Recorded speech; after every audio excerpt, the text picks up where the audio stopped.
大家好，我是小马。经常会看到有粉丝给我留言吐槽爱马仕的配货制度，那同样是经历过爱马仕辛酸配货人的我，也和大家一样有过这样无奈的时期。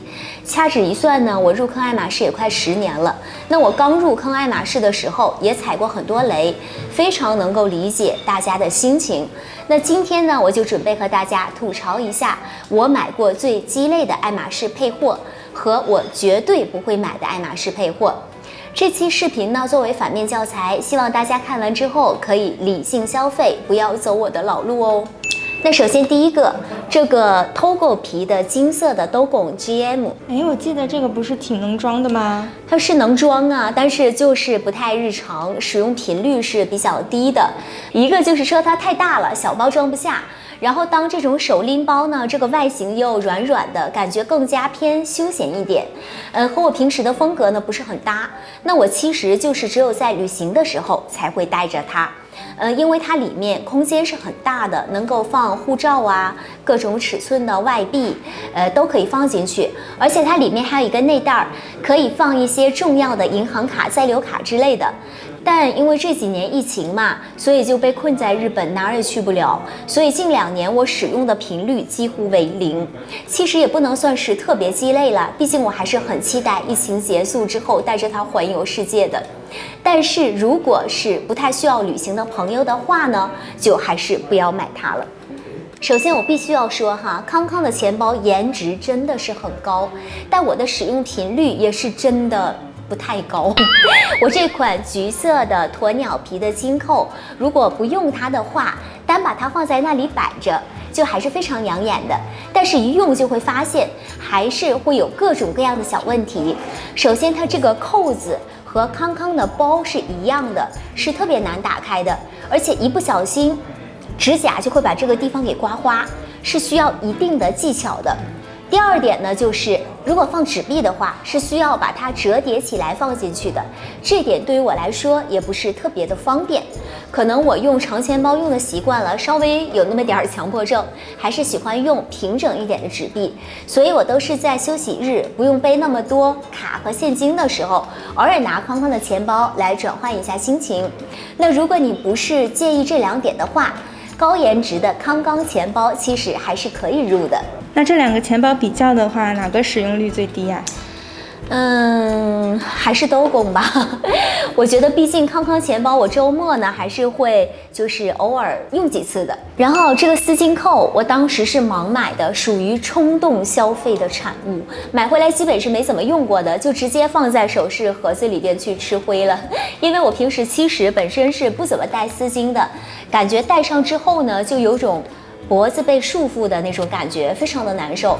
就算戴呢，也是戴那种推力的那种比较小的丝巾，但这个丝巾扣呢，就是稍微有点太大了。我记得好像是2.5厘米的，而且它是金色的，就是系在那个推力上就感觉怪怪的，有点太浮夸了。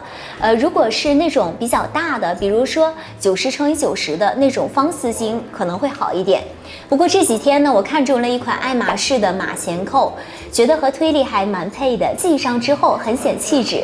最近有计划要入一个。这只手环呢，是当时年少轻狂，还在尝试各种各样风格的时候买的。我这只是蓝色的 Epsom 皮的配金扣，因为是 Epsom 皮嘛，所以就是质感还是蛮硬朗的。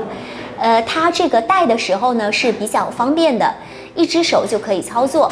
但怎么说呢？我觉得这个手环确实是太难配衣服了，就是至今为止我还没有找到可以完美搭配这个手环的衣服。如果大家有什么好的搭配建议，也可以留言告诉我。你这个确定不是被 SA 忽悠买的吗？当然各方面因素都有啦，不要说的那么露骨了。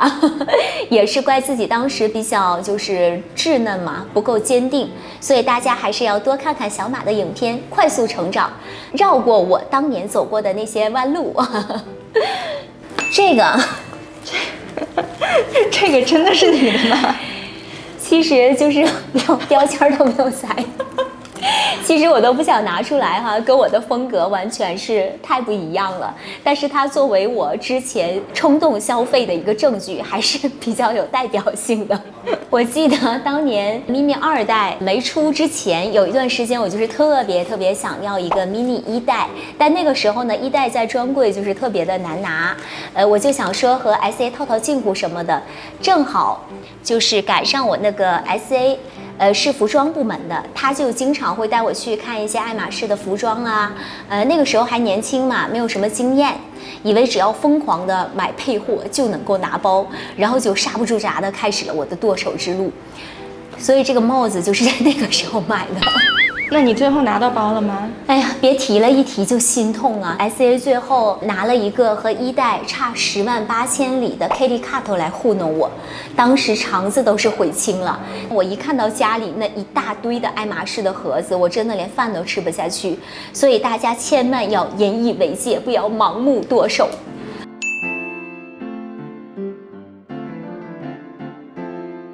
首先第一个就是爱马仕的耳环。那为什么我绝对不会买呢？因为我不戴耳环。小马为什么不戴耳环啊？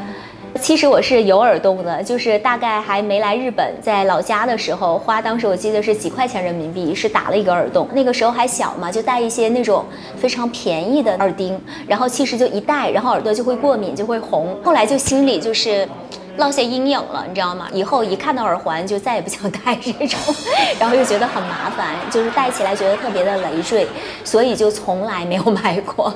第二个，我绝对不会买的爱马仕配货就是手表。我之前在视频里有说过，爱马仕的手表的江湖地位不是很高，而且我对手表也是还是有自己的喜好和坚持的，只买自己喜欢的牌子。那我平时呢比较常戴的呢就是手上的这只理查德米勒，然后通勤休闲的都是可以戴的，很有质感，也非常的百搭。但是虽然爱马仕手表没有什么江湖地位，但其实呢也是一个不错的配货。一般买一个，比如说像手表，然后再加上一点别的小物件的话，就有可能会拿到一个包包。那如果你不想买一大堆乱七八糟的配货的话，就可以考虑入一只手表。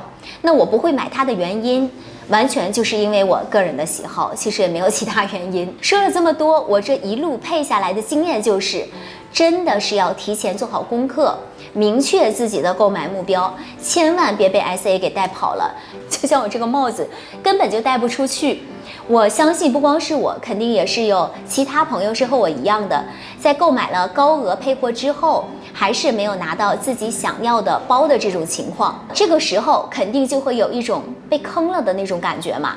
但是如果你买的都是自己喜欢的，平时真正是可以用到的东西，其实多少是会减少这种心态的。